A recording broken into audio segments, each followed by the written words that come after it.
Good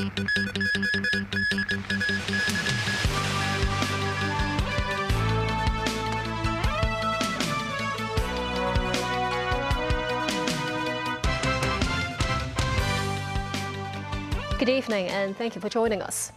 The independent committee investigating the deadly fire at Wanful Court in Taipo held its fourth hearing on Thursday, with more residents of Wanful Court testifying. Danny Zhou reports. On the fourth day of the hearing, witnesses testified under the guidance of the committee's chief representative, Senior Counsel Victor Dawes. Ms. Wong, the first resident to report the fire to the police, said she heard scaffolding workers shouting fire and suspected that the scaffolding had caught fire. The resident, who lived on the 10th floor of Wancheng House, recalled that at 2:50 p.m. that day, she smelled smoke and heard scaffolding workers shouting fire. She immediately closed the window and left. Upon exiting, she got to know that neighbors had called the management office and was told something was burning on the scaffolding.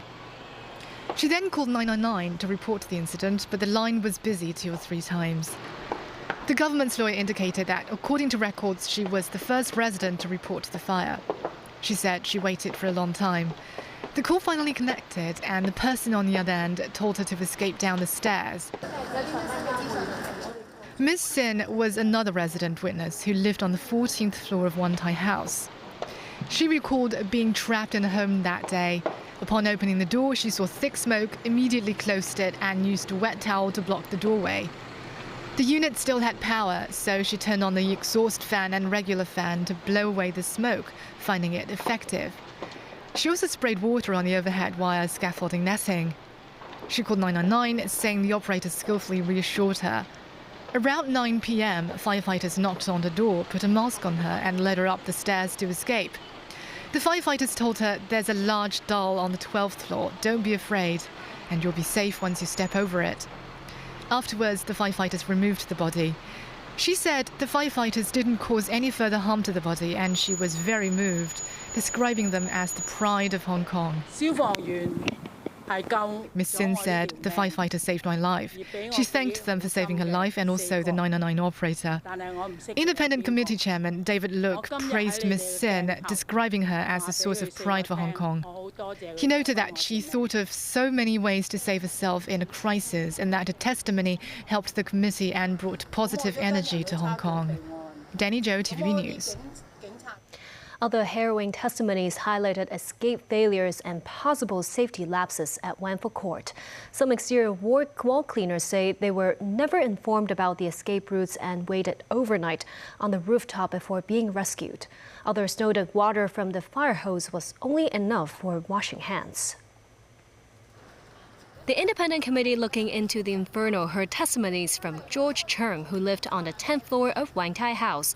Chung had worked in engineering. He recalled having raised concerns to the newly appointed Owners Corporation about putting on scaffolding netting on all 8 blocks at once, warning it could pose a chain fire risk and suggested phasing the works instead. He noted his wife noticed that cigarette butts inside soda cans and cigarette packages littered the evacuation routes in the stairwell refuge openings between the 10th and 11th floors with smoke odors. They reported the situation to contractors, but the concerns were dismissed. The contractors told them the packages might not be from the workers, but could be from upstairs. On the night of the blaze, he, his wife, and a neighbor attempted to flee, but were forced to wait nearly 5 hours for rescue. He says when they opened the door at 8 p.m. and saw the firefighters donning helmet lights, it felt like they saw angels. Another resident who lived on the 30th floor of Wang Kin House says he tried to use the fire hose while escaping, but the water pressure was too weak to even soak his body, only enough to wash his hands. A victim of Wang Tai House who lost his parents in the inferno told the inquiry that he has knowledge of fire safety regulations, as his work involves applications of restaurant licenses. He says the materials used in the building's refuge openings, reportedly wooden boards, were not fire-resistant. Also testified today were 2 exterior wall cleaners. One of the workers said on the first day of work at Wanful Court on November 14th last year, she had only received safety training for about an hour, covering basic protective gear, but was never instructed on fire escape procedures or evacuation routes. She was trapped on the rooftop of Wancheng House overnight during the blaze before being extricated. Also testifying, her colleague notes they could not find any fire safety equipment, not even fire extinguishers, in their vicinity. A Wancheng House resident voiced frustration that key stakeholders, including the contractors and District Councillor Peggy Wong, declined to testify, calling for greater accountability. Others say they continue to be afflicted by psychological trauma following the incident and have been unable to return to work, urging the inquiry to uncover the truth as soon as possible. The government has proposed to buy property rights from Wanful Court residents. Secretary for Housing Winnie Ho says the maintenance funds of the owner's corporation or any remaining balance would remain untouched. On her social media post, Ho says some owners have expressed worries about what would happen to the corporation's accounts and maintenance funds after the buyback.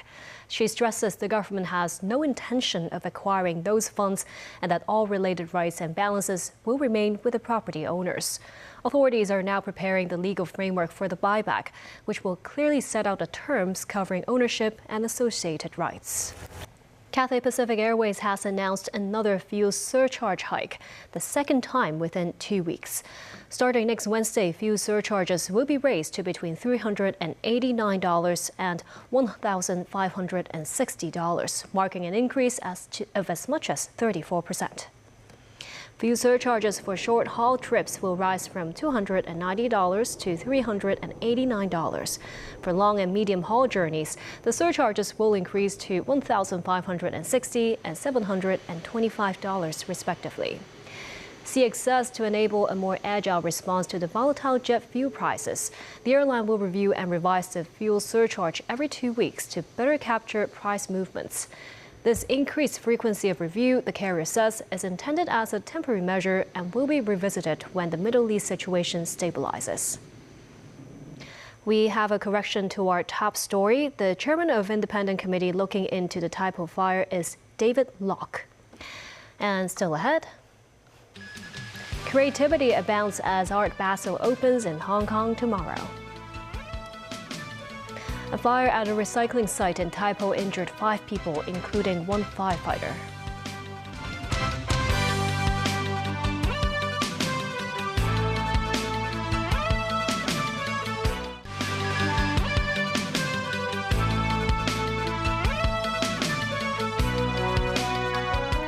Welcome back. Art Basel Hong Kong 2026 will kick off on Friday at the Hong Kong Convention and Exhibition Center. The fair presents a variety of modern and contemporary art. Samantha Lee took a sneak peek. Imagine walking into a world where everyday objects become art. Among the classics are Andy Warhol's screen prints of Campbell's soup cans and Picasso's cat and crab on the beach.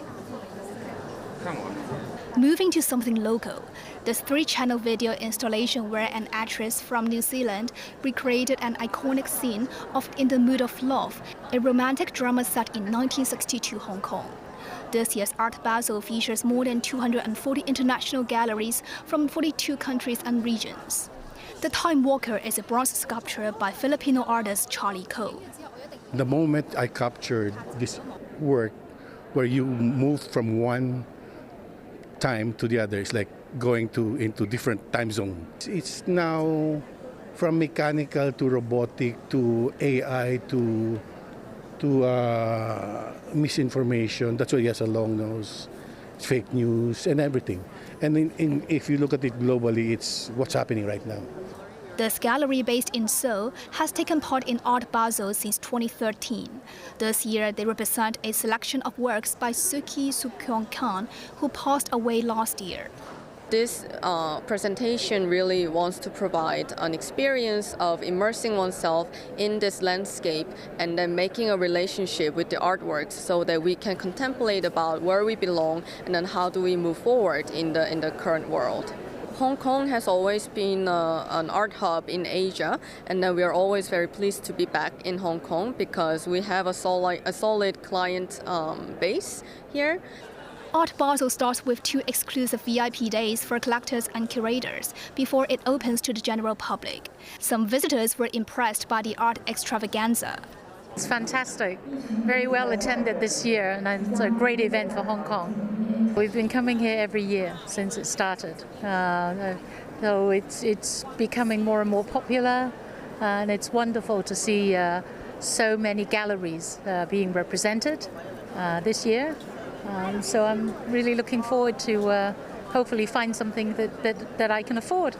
Hong Kong has locked in a 5-year agreement with Art Basel to remain the fair's exclusive host in Asia. If you are planning to visit the event, please remember tickets are only available online. Samantha Lee, TVB News. A blast at a recycling site in Taipo injured 5 people, including 1 firefighter. More than 100 people had to be evacuated. Online footage shows the recycling yard went up in flames with thick plumes of smoke billowing into the sky. The blaze reportedly erupted at about 11 a.m. at the yard in Taipo Industrial Estate. Former Taiwan People's Party chairman Dr. Ko Wen-je was sentenced to 17 years behind bars after being found guilty of bribery, misappropriation of public funds, and embezzlement. He's also banned from running for public office for 6 years, which means he will not be able to run in the island's 2028 elections. Ko was accused of having accepted 50 million new Taipei dollars, or about 3.6 million Hong Kong dollars in bribes, as well as 2.1 million new Taipei dollars, or $500,000 Hong Kong dollars in political donations. That's in exchange for granting a floor space ratio bonus to a core Pacific development project from 392% to 840%.